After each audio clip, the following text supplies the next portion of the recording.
जय आरसीएम। जय आरसीएम। नमस्कार। नमस्कार।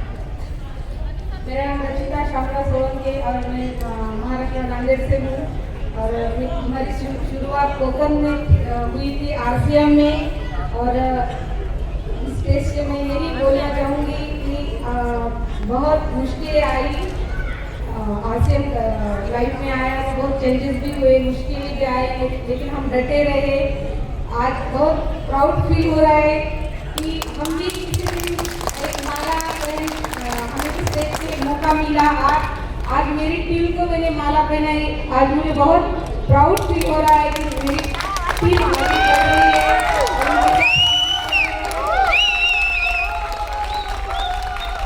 और दुख भी हो रहा है, दुख इस बात का हो रहा है कि मेरी छोटी बेटी घर पर है और 29 मार्च को उसका ऑपरेशन हुआ। अभी मार्च महीना कैसा होता है तो हम आरसीएम वालों को सबको पता है, टारगेट मंथ होता है और उसी महीने में 29 तारीख को वो गिर गई तो उसका ऑपरेशन करना पड़ा। और मैं आई हूँ, घर पर है, 3.5 साल की है। जब सर ने बैनर बना के डाला 31 तारीख को रात को, तब उसको मैंने फोटो दिखाई, वो उसको होश आ गया था, बातें कर रही थी, कुछ मन लगने के लिए उसको मैंने फोटो दिखाई कि देखो पापा की फोटो देखो। वो बोली मम्मा पापा जीत गए क्या, उनको ट्रॉफी मिली क्या बैनर देख के। और उसको मैं वीडियो जरूर दिखाऊंगी घर पे जाके और उसको मैं बहुत मिस कर रही हूँ। लेकिन बहुत मुश्किल है, इसीलिए मैं बोल रही हूँ कि मैं तो झेल रही हूँ, लेकिन बच्चों को भी इसका असर पड़ गया कि वो भी पापा दिन भर वो टीचर है, दिन भर स्कूल रहता है, बाद में फील्ड पे रहते हैं, सब मुझे हैंडल करना पड़ता है घर पे। और मैं ऐसे फैमिली से हूँ कि जहाँ पे ज़्यादा महिलाओं को बाहर नहीं निकालने पड़ता है कि घर पे रहो, लेकिन सब हमें साइड में रख के आरसीएम को प्रायोरिटी दी। और मैं यहाँ से यही बोलना चाहूँगी कि आरसीएम में डटे रहिए, कितनी भी मुश्किलें आए डटे रहिए और आरसीएम से ही हमें ताकत मिली। हमारी लाइफ में बहुत मुश्किलें आई, सबसे बड़े भाई की डेथ हुई, बाद में हमारा एक्सीडेंट, एक 1.5 साल हम बहुत ही मुश्किल दौर में गए, लेकिन एक ही पॉजिटिविटी मन में आती थी। आरसीएम जब मन में आता था तो सब हमने दूर करके यहाँ इस लेवल तक हम आए और आगे भी डायमंड तक रुकना नहीं और सबको आगे लेके जाना है। और तो हमारी अपलाइन जिनकी वजह से हमारे लाइफ में आरसीएम में, आज ही सर बोल रहे थे कि यहाँ पे छोटा और बड़ा कोई नहीं रहता है, कम या ज़्यादा बुद्धि वाला कोई नहीं रहता है। हमारे जिन्होंने हमें आरसीएम बताया वो तीसरी सिक्के वाले थे, लेकिन जिनके हाथ पकड़ के हम आगे बढ़े, सुनील दुर्गोले सर हमारे आगे उनका भी मैं धन्यवाद करना चाहूँगी। पप्पू जी राजपूत सर, उनका धन्यवाद करना चाहूँगी। और हम सबके गुरु राहुल कांबड़े सर और सरिता मैडम, हमें हर टाइम में मुश्किल में वो एनर्जी हाउस है, कभी भी बातें करो तो वो सब हल निकलता है। उनके सर का और मैडम का दिल से धन्यवाद। और महावीर सर मैडम सभी आपका इनका धन्यवाद। Thank you so much. जय आरसीएम। जय आरसीएम। जय आरसीएम। आप सभी का बहुत बहुत धन्यवाद, आपने जो इतना प्यार दिया, सम्मान दिया और मुझे फील कराया। Thank you so much. ये सम्मान मैं जिंदगी में नहीं भूलूंगा, क्योंकि सारी चीज़ें भावनाओं से ही होती है। सुबह बात हो रही थी गुरुकुल की, तो गुरुकुल क्या है? गुरुकुल हमारे अंदर आरसीएम का सच्चा भाव लाता है, और एक बार अगर हमारे अंदर भाव आ गया तो उस भाव को लेकर हम 100% सफल हो सकते हैं। तो थैंक यू सो मच आप सभी का। नाम मेरा श्याम सोलंकी, मैं बाय प्रोफेशन टीचर हूँ। और जब मैं जॉब में लगा तो पहली बार मेरे को एक अड़चन आ गई। गवर्नमेंट जॉब में सिलेक्शन हुआ, 11 महीने ऑर्डर लेट हो गई। मेरा गुनाह इतना था कि मैं मराठवाड़ा रीजन का था और मेरी जॉब कोकण में लगी थी, तो उस कारण कुछ राजकीय प्रॉब्लम से मेरे को 11 महीने ऑर्डर लेट मिली। मैंने तभी तय किया था जिंदगी में मैं कभी भी जॉब पे डिपेंड नहीं रहूँगा। जॉब में कितना भी अच्छा दिन आए, फिर भी मैं जॉब से डिपेंड नहीं रहूँगा, ये तय था।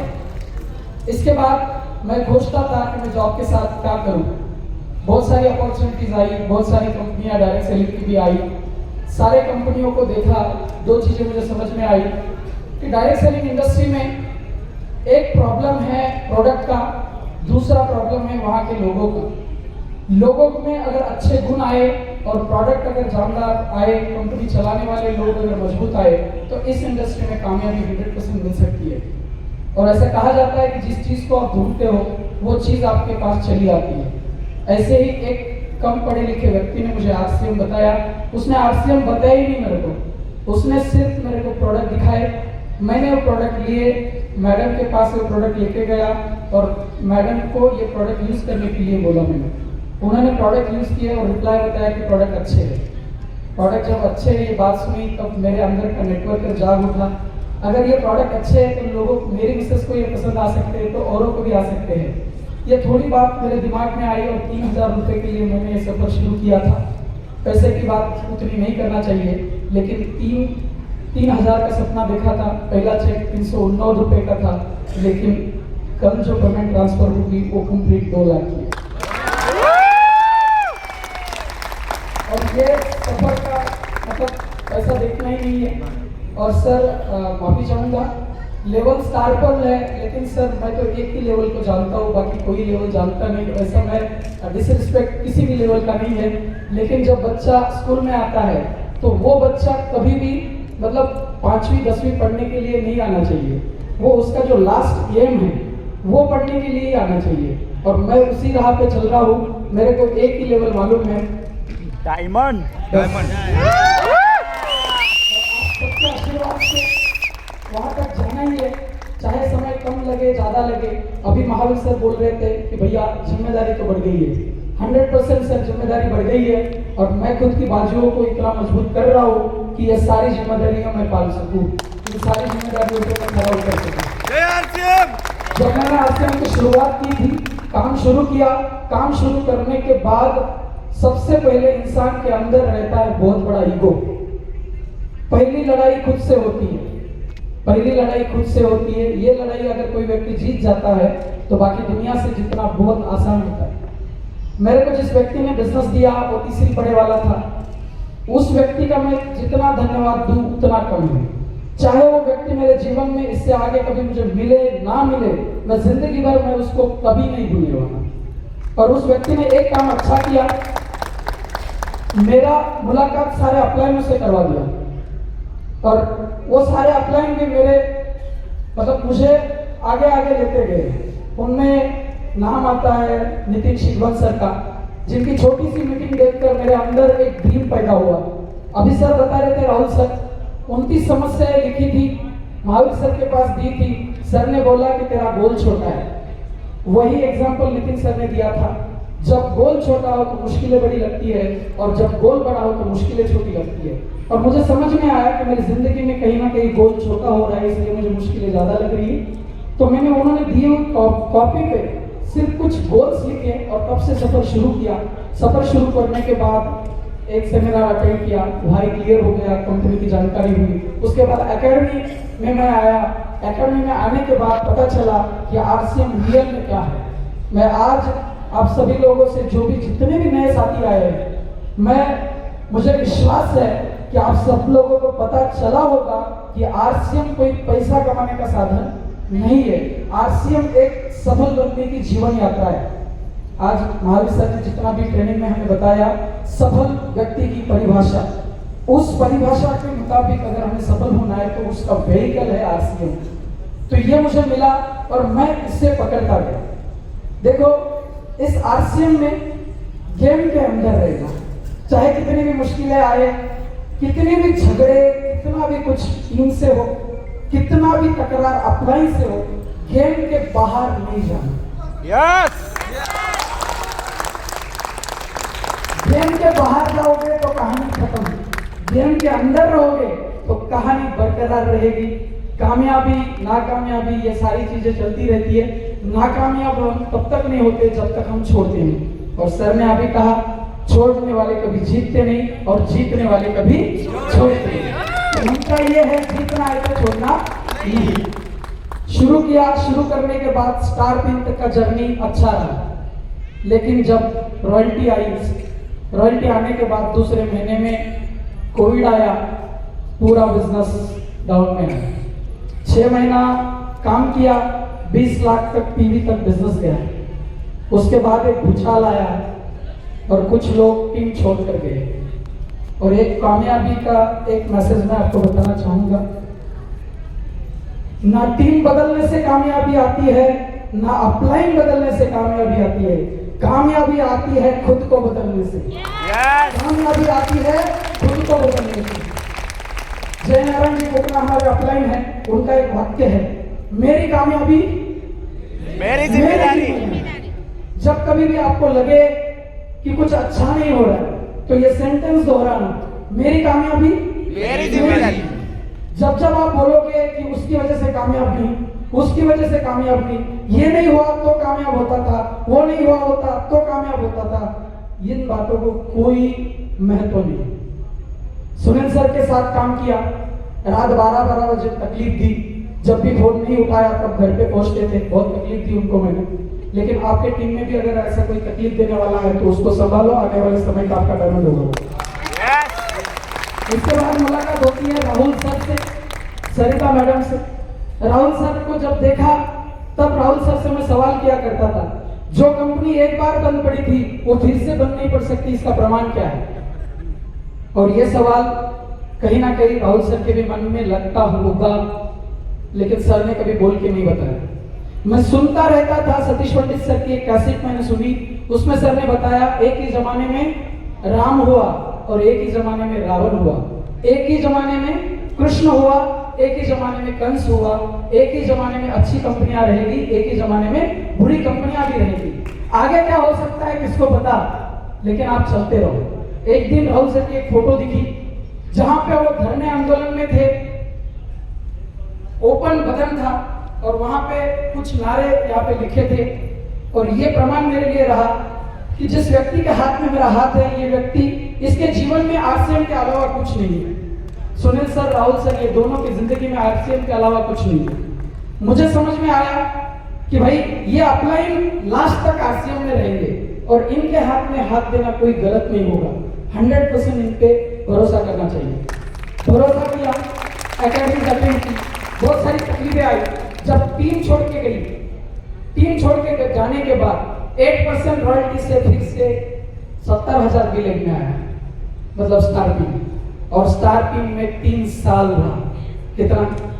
3 साल। बताना नहीं चाहिए, कुछ लोग नेगेटिव हो सकते हैं, लेकिन यही याद रखना, छोड़ने वाले कभी जीतते नहीं, जीतने वाले कभी छोड़ते। माइंडसेट मेंटेन हो रही थी टीम स्टार टीम। समय बहुत बीतता जा रहा था। उस समय के दरमियान चर्चाएं होती थी। अब सर बोले कि भाई ये अगर कुछ बंदा है तो किसकी वजह से है? तो ये रचिता मैडम की वजह से। वही जाने जब मेरी सुबह होती है मैं किस बात को कैसे बोल रहा हूं, तो वही जान सकती है। मतलब आंखें खुली होगी कि आरसीएम शुरू, रात में आंखें बंद होने तक आरसीएम शुरू, फिर से आंखें खुली कि आरसीएम शुरू। कोई अगर दूसरी होती तो यकीनन छोड़ जाता, क्योंकि बाप ने जॉब देख के दिया है, गवर्नमेंट सर्विस वाला बंदा है इसलिए दिया है। और वो अगर ये जोड़ने जुड़ाने वाली बातें करता है, जिसके घर में अभी तक सुविधाएं नहीं है, घर क्यों लिया? बच्चे की जिम्मेदारी थी इसलिए लिया। गाड़ी क्यों ली? बिजनेस करना है इसलिए ली। लेकिन लग्जरी लाइफ टच ही नहीं करने दिया अभी तक। मेरे घर में आओगे तो कूलर नहीं है मेरे यहाँ पे, फ्रिज नहीं है मेरे यहाँ पे, कोई भी लग्जरी चीजें मेरे घर में नहीं है। मैं वही चीजें खरीदता हूँ जो बिजनेस को लगती है। अभी महावीर सर ने कहानी बताई, 21,000 का चेक आया, बिजनेस में री इन्वेस्ट किया। पापा बोले कि अभी सुधर जाओ, 42 का आया ओवर डालो, लेकिन वो भी बिजनेस में इन्वेस्ट कर दिया। तो बिजनेस अपना पहला प्रायोरिटी होनी चाहिए। जब भी मैं मायूस होता था, मुझे एम्पावर करने वाली मेरे मिसेस और मुझे बहुत अभिमान है। मेरे जिंदगी में सबसे पहले भगवान, उसके बाद मेरे माँ बाप, जिन्होंने बहुत कष्ट सह के मेरे को टीचर बनाया।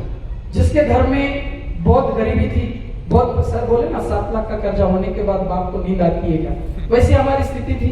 घर में कुछ इतना अच्छा नहीं था। माँ बाप मेहनत करते थे, उन्होंने मेहनत करके पढ़ाया। पढ़ाने के बाद मेरे जीवन में रचिता आई। वो अच्छे खानदान से, अच्छे परिवार से है, बैकग्राउंड उसका अच्छा है, लेकिन उन्होंने कभी ऐसा नहीं एहसास होने दिया कि भाई उनका इकोनॉमिक कंडीशन अपना और उनके घर वालों ने भी कभी होने नहीं दिया, और उसने मेरी हर बात को इम्पोर्टेंस देके मुझे यहाँ तक भेजा। ये बताने का मकसद इतना ही है, अगर आपका कोई जीवन साथी इस सिस्टम में आगे बढ़ना चाहता है, वो पुरुष हो या महिला हो तो पुरुष सपोर्ट करे, और पुरुष है तो महिला सपोर्ट करे, क्योंकि अंत में जो सफलता मिलेगी वो सफलता पूरे परिवार के लिए मिलेगी। लेकिन बहुत बार ऐसा नहीं होता, जो मेहनत कर रहे हैं ना, वो मेहनत करने वाले को अभी यहाँ पे एक वाक्य फिर से आता है अपने जय सर का, मेरी कामयाबी मेरी जिम्मेदारी। अगर फैमिली सपोर्ट नहीं करेगी तो फिर भी अपना संघर्ष अपने को करने होता है। जैसे सर ने आज बोला, सर ने जितनी भी ट्रेनिंग आज दी ना महावीर सर ने, ये सारी ट्रेनिंग मुझे मेरा पूरा एजुकेशन रिवाइज हुआ। जब भी मैं सर की ट्रेनिंग में सुनता था, मैं सर के पास गया था 2019 को, सर ने एक किताब लाई थी, एक अनूठा बिजनेस ब्रीफकेस के साथ ये किताब लाई, और मैं सर के पास गया एलडीपी खत्म होने के बाद, सर के पास गया और सर को बोला कि सर मेहनत तो बहुत कर रहा हूँ, टीम में एक भी व्यक्ति नहीं तैयार हुआ। सर ने वो किताब निकाली और 17वें चैप्टर का नाम दिया, ये यहाँ पे कम पड़ रहा है, डुप्लीकेशन। और वो डुप्लीकेशन मैंने सीखा और वो कला मेरे अंदर आई, मैं डुप्लीकेशन पे काम करता गया। लेकिन जब मेरा ट्रांसफर जब होता है कोकन से नए एरिया में आया, वहां पे ना कोई अपलाइन, ना कोई डाउनलाइन, ना कोई पहचान, कुछ भी नहीं। उसमें फिजिकल चैलेंज रहे, मेरे भाई की डेथ हुई, बहुत सारी तकलीफें आई, ऐसा लगा कि अभी मैं कर पाऊंगा या नहीं कर पाऊंगा। लेकिन नई प्रोस्पेक्टिंग की, करता गया, फिर से शुरुआत किया। और एक बात, अभी मैं स्टार्टअप बना, लेकिन मैं मेरे को बिगिनर मानता हूँ। कौन सा लेवल?